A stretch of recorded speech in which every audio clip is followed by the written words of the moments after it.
की।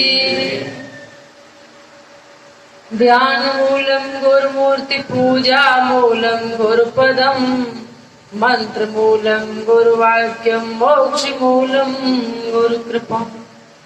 नवाशीष अपना तुझे करूं बंदगी वीर, पारक में रमते रहे शामल साहेब कबीर। परम पूज्य संत शिरोमणि सतगुरु कबीर साहब जी, मुद मंगलमय अर्चनी वंदनीय संत समाज, भक्त साधक, ममता मई माताएं बहनें एवं बच्चे, अभी सब सत्संग का अमृत पान कर रहे थे। सत्संग तब समझ में आता है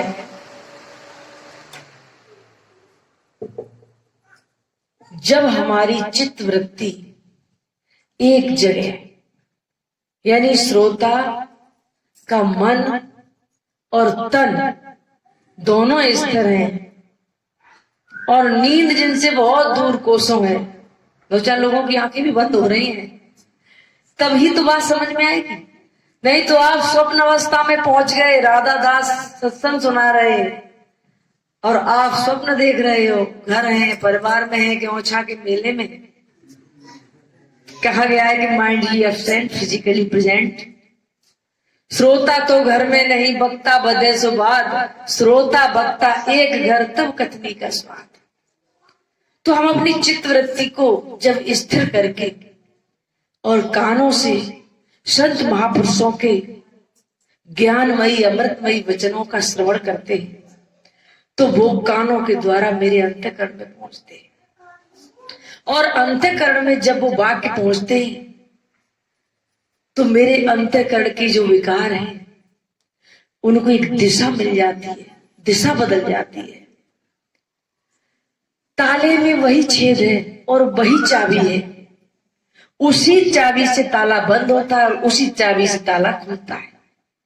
सिर्फ उसकी दिशा घुमाने वाली बस बदलती है। दूसरी साइड में घुमाने पर ताला बंद होता है, उसके विपरीत साइड में घुमाने पर ताला खुलता है। तो संतों के वाक्य जब हमारे कानों के द्वारा अंतःकरण में पहुंचते तो मेरा चित्त, मेरा मन ये बदल जाता है, अपनी दिशा तुरंत ही उसी क्षण बदल लेता है। सतगुरु कबीर साहब ने कहा है कि आपा तज हर भजो, नख सिख तजो विकार, सब जीवन से निर्भय रहो, साधु मता है सार। संतों का मत, संतों का सार आपको तभी समझ में आएगा। आपा तज, सबको मालूम होगा कि आपा का अर्थ क्या है। जिसको त्यागना बताया है, छोड़ना बताया है, उससे दूर रहना बताया है। और आपा के साथ साथ दूसरे अंतरा में बोल दिया कि नख सिख तजो विकार। सिख माने सर की चोटी से लेके और पैर के नाखून तक शरीर के अंदर अंतःकरण में जो कुछ भी विकार है उनको तजना पड़ेगा, छोड़ना पड़ेगा। सब जीवों से निर्भय रहो, निर्भय, कोई बैर नहीं, कोई द्वेष नहीं, कोई घृणा नहीं, ईर्षा नहीं। साधु मता है सार। ऐसे संतों के मत का सार आप निकाल के और जब श्रवण करोगे, अंतःकरण में धारण करोगे, तभी आपका जीवन कल्याण और मुक्ति संभव है। और नहीं तो सुबह से शाम तक, सुबह से शाम तक चिल्लाते रहो। एक छोटा सा उदाहरण है कि एक रात को सत्संग करने वाले साधु संत बैठे थे, कुछ भक्त बैठे थे। पूरी रात सत्संग हुआ, भजन हुए, गाना हुआ, कीर्तन इत्यादि होते रहे। और एक बुजुर्ग, सारे लोग धीरे धीरे उठ के चले गए और एक बैठा रहा। तो संत जी ने कहा कि लगता है महाशय जी आपको ज्यादा सत्संग समझ में आया, धन्य हो आप, काफी तारीफ कर दी। और उन सज्जन ने क्या कहा, महाराज जी अब तारीफ बंद हो गई है तो उठ रहे हो तो मेरी ये दरी बिछी है, इस दरी के चक्कर में हम पूरी रात बैठे रहे कि कब आप उठो ये बंद करो और हम अपनी दरी लेके अपने घर जाए। संतों ने कहा कि गजब हो गया, मैं पूरी रात चिल्लाते रहे, भजन कीर्तन सत्संग इत्यादि होता रहा, गला फाड़ फाड़ के, और ये सारे लोग तो चले ही गए। हम इसमें ही खुशी थे कि चलो कम से कम एक बंदा बैठा तो बड़े प्रेम से सुन रहा है। लास्ट में रिजल्ट क्या आया कि भाई उठो, ये दरी हमारी दो जिसपे आप बैठे हो, यदि मेरी दरी ना होती तो हम भी कब के चले गए होते। कहने का मतलब है जब तक मेरे अंदर के विकार नहीं खत्म होंगे, उनको हम नहीं त्यागेंगे। संतों का जैसे कहा जाता है कि दूसरों को समझाने के लिए बहुत वेद शास्त्र पुराण, 4 वेद 6 शास्त्र 18 पुराण, कितने उपनिषद, कितने और भी ग्रंथ ये बनाए गए हैं, लेकिन स्वयं आत्मज्ञान करने के लिए सदगुरु का एक वाक्य ही काफी है। किसी सत्संग का एक सूत्र ही काफी है। जिस प्रकार स्वयं अपनी मौत के लिए एक आलपिन ही काफी है, एक सल्फास की गोली का एक कोना ही काफी है।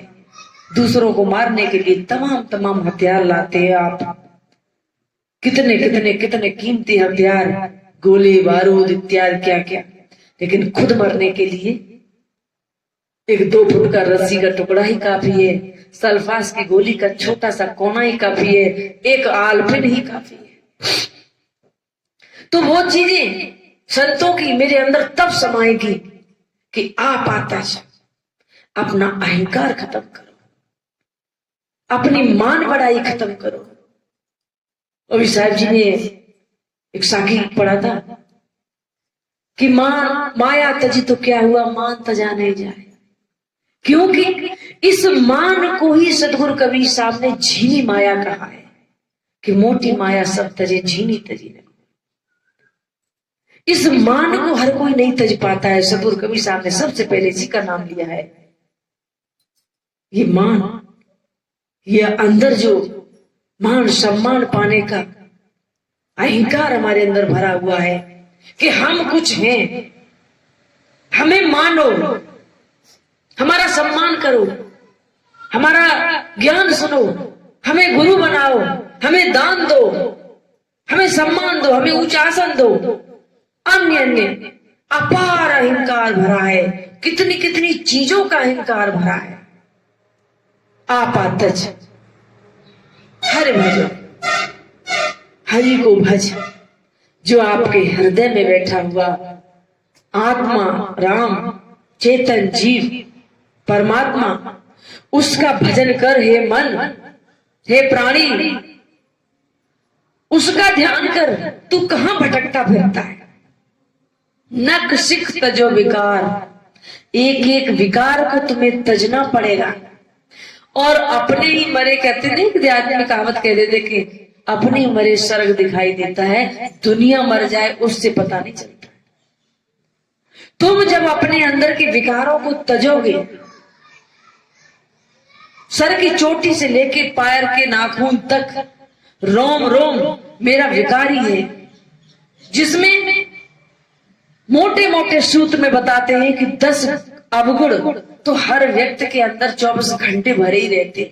इन 10 अवगुणों को भी छोड़ दिया तो इन 10 अवगुणों को छोड़ने को ही नक्सिक विकार कहा गया है। 3 अवगुण तन के, 3 अवगुण वाणी के और 4 अवगुण मन के। इन 10 विकारों को छोड़ने पर आप इस शरीर से शुद्ध और पवित्र हो जाओगे, अहंकार शून्य हो जाओगे। ऐसे संतों के वाक्य सुनकर जब हम अपने हृदय में धारण करते हैं, उन पर मनन और चिंतन करते हैं, तब हमें कुछ होश आता है, बोध आता है कि हम कहां जा रहे हैं। अभी हमारे भाई ने कहा था कि सत्य तो यह है कि मेरे अंदर जब द्वेष और घृणा भरी होती है, प्रेम के लिए जगह ही नहीं है।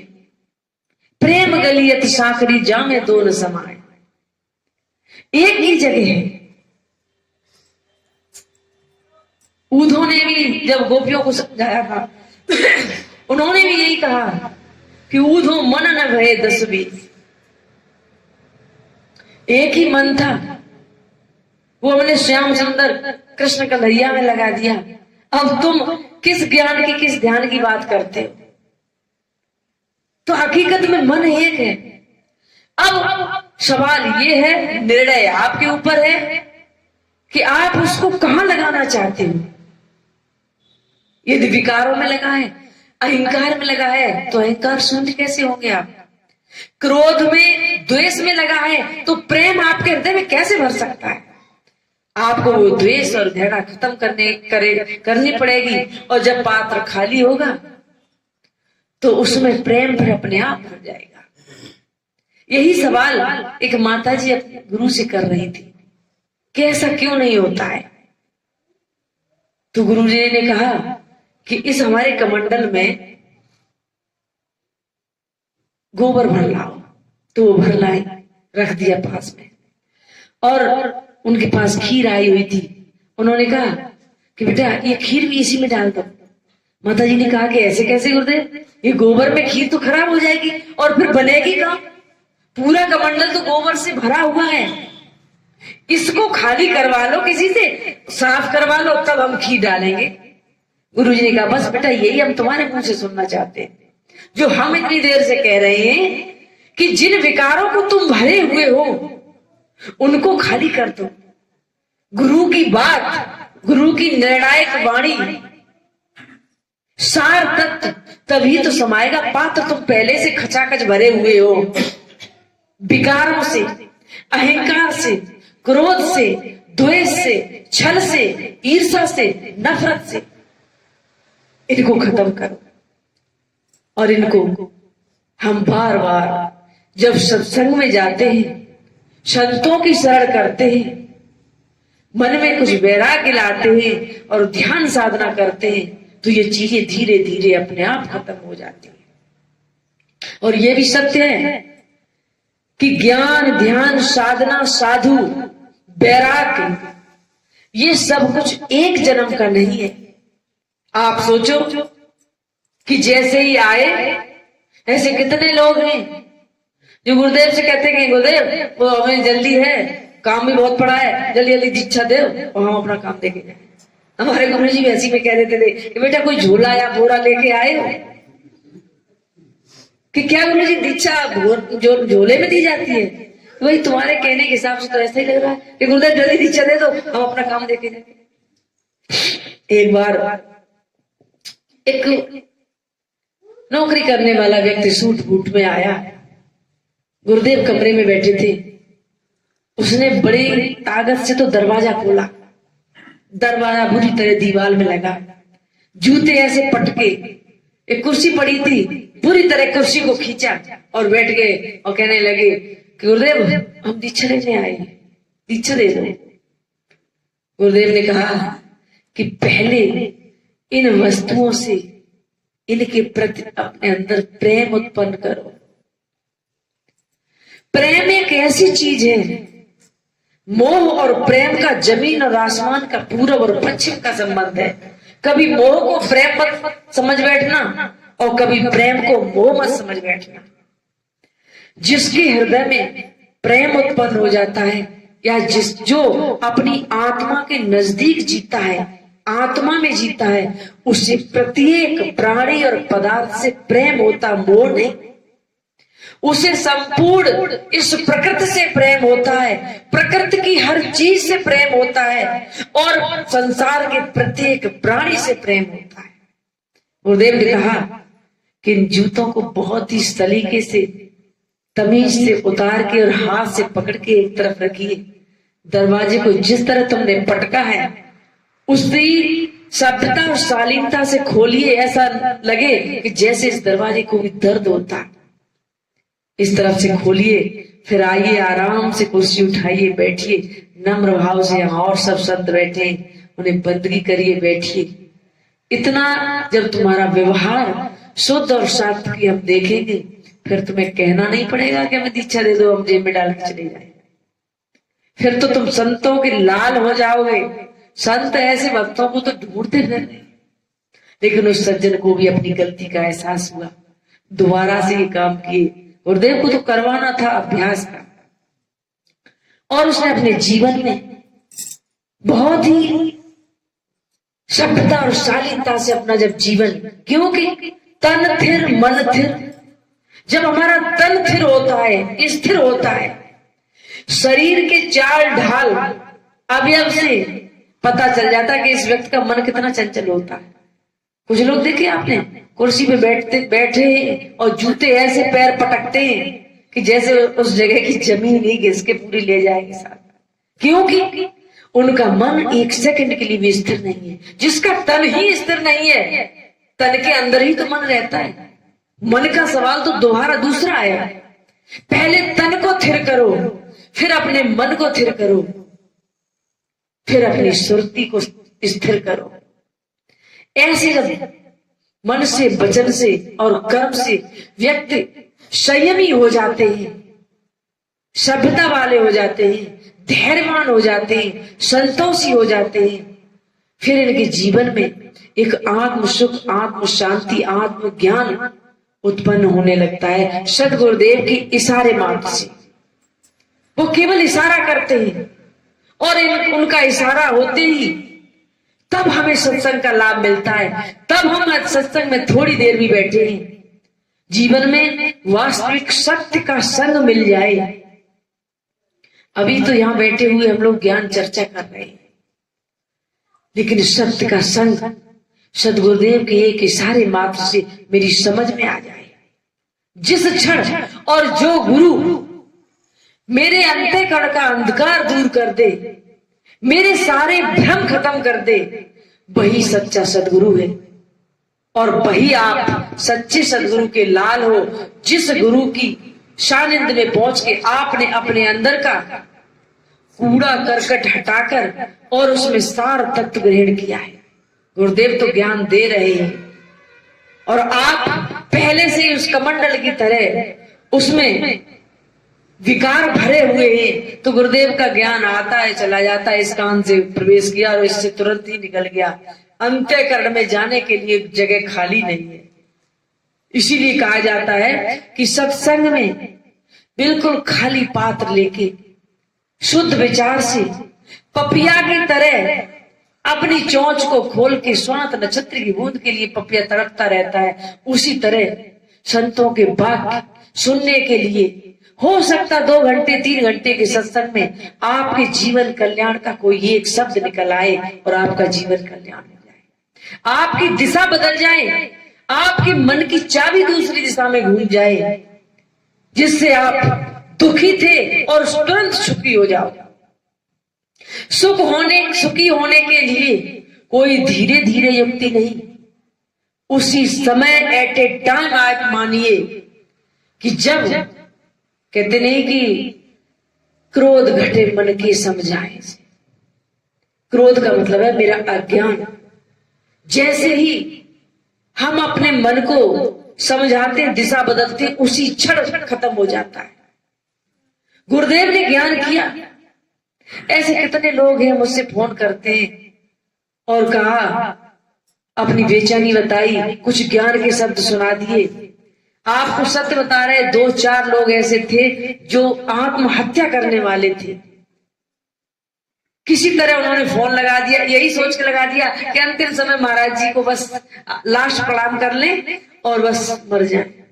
कहीं से नंबर ले लिया, कैसे भी। उन्हें जैसे ही 1-2 शब्द सुनाए, उनकी पूरी एकदम दशा बदल गई, अंतःकरण में परिवर्तन आ गया और उन्होंने वो निर्णय खत्म करके और अपना नया जीवन शुरू किया।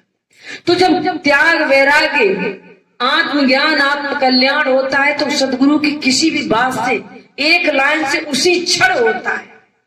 और जिसका नहीं हुआ है हम उसे भी बुरा नहीं बताते, क्योंकि उसके ऊपर, उसके अंतःकरण पे अभी कई एक जन्मों के गलत संस्कारों की परत पर्दा पड़ा हुआ है, चोट मार रहे हैं।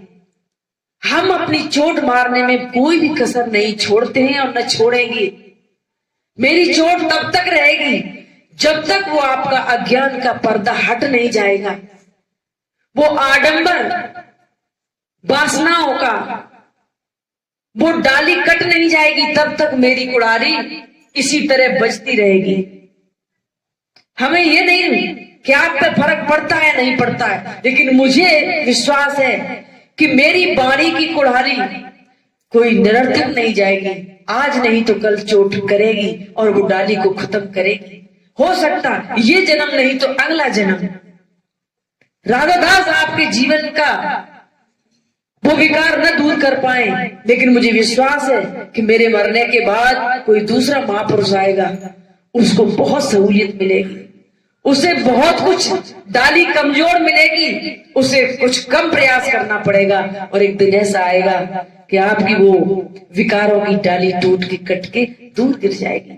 आप एक बिल्कुल शुद्ध सात्विकी पवित्र एक प्राणी बन जाओगे। हो सकता एक दो जन्म लगे। मुझे भी ज्ञान होने में या इन महापुरुषों को ज्ञान होने में कोई ये जरूरी नहीं कि आज ही हो गया हो, एक ही जन्म में। हो सकता पिछले जन्मों का थोड़ा थोड़ा संस्कार हो। आप लोग भी अभी हम पूर्णिया बिहार गए हुए थे तो आचार्य धर्म स्वरूप साहेब जिनकी 85 साल की उम्र है, दर्शन शास्त्र, व्याकरण शास्त्री, आचार्य, सारी डिग्रियां उनके पास, पटना यूनिवर्सिटी में प्रोफेसर रहे, इतनी साहित्यिक भाषा उनकी पास पहुंचे, उनके दर्शन किए। तो हकीकत में ऐसे संत आज भी काफी हैं, हमारे इस कबीर पंथ में भी हैं, जिनको देखकर वो आराम कर रहे थे और हम लोग उनके पास पहुंचे। तो हमारे साथ भी एक दो लोग थे, कुछ वहां बैठे थे, तो वो साहिब जी को जगाने लगे।